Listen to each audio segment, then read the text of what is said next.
দুবরাজপুর কাণ্ডে রাজ্য পুলিশের প্রাথমিক তদন্তে চাঞ্চল্যকর তথ্য। জেলা পুলিশের পক্ষ থেকে জানানো হয়েছিল সমস্ত উচ্চপদস্থ কর্তাদের অনুমতি নেওয়া হয়েছিল জেলা শাসকের কাছ থেকে। জানানো হয়েছিল তৃণমূলের এক মন্ত্রী ও বীরভূমের তৃণমূলের জেলা সভাপতিকে। রাজ্য পুলিশ সূত্রে খবর, মাসখানেক আগে রাজ্যের শিল্পমন্ত্রী পার্থ চট্টোপাধ্যায়ের অফিস থেকে ফোন করা হয় বীরভূমের পুলিশ সুপার ঋষিকেশ মিনাকে। পার্থ চট্টোপাধ্যায় তাকে জিজ্ঞেস করেন, লোবাগ্রামে ডিভিসি এমটার যে মেশিনটি পড়ে রয়েছে তা আনা হচ্ছে না কেন। পুলিশ সুপার তাকে জানান, জোর করে মেশিনটি আনতে গেলে সমস্যা হতে পারে, আপনি যদি বলেন তাহলে ফোর্স অ্যাপ্লাই করে মেশিনটি আনতে যাব। পার্থ চট্টোপাধ্যায় তাকে বলেন, ঠিক আছে তাই করুন। এরপর পুলিশ সুপার ঋষিকেশ মিনা তাকে বলেন, সামনে পুজোর মরশুম, পুজো কাটুক, তারপর করলে ভালো হয়। পার্থ চট্টোপাধ্যায় তাকে বলেন, ঠিক আছে। জেলা শাসকের দফতর থেকে 6 তারিখ ভোরে 8 মুবার যন্ত্রটি আনার জন্য পুলিশি অভিযান হবে। এই অনুমতি মেলার পর বিকেল 5:30 থেকে 6টার মধ্যে police super Rishikesh Meena phone করেন তৃণমূলের জেলা সভাপতি অনুব্রত মণ্ডলকে। পুলিশ সুপার তাকে বলেন, আপনারা এতদিন বলছিলেন কাল সকালে 8 মুবার যন্ত্রটি আনতে যাব।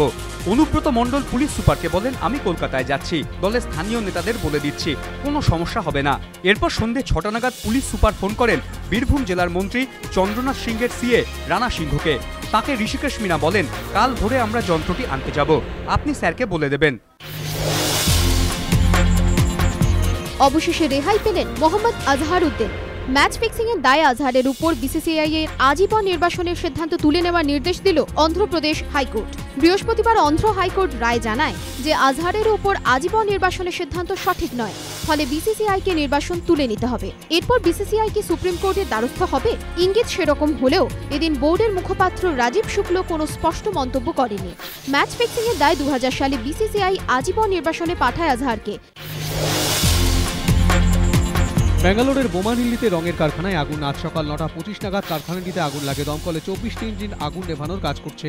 পাশের 6টি বিল্ডিংয়েও ছড়িয়ে পড়েছে আগুন। বোমানহিল্লি এলাকায় বেশ কয়েকটি তথ্য প্রযুক্তি সংস্থার অফিস রয়েছে। আগুন দ্রুত ছড়িয়ে পড়ায় এলাকায় ব্যাপক আতঙ্ক ছড়িয়েছে। পুরো এলাকা ধোঁয়ায় ভরে যাওয়ায় শ্বাস প্রশ্বাসের সমস্যা হচ্ছে। দীপাবলির আগে ময়দানের বাজিবাজার পরিদর্শন করলেন পুলিশ কমিশনার রঞ্জিত কুমার পচনন্দা। সঙ্গে ছিলেন joint CP headquarter Javed Shamim সহ পুলিশ, দমকল ও পুরসভার কর্তারা। বেহালা ও যাদবপুর বাজিবাজারেও পরিদর্শন চালানো হয় কলকাতা পুলিশ ও দমকলের তরফে।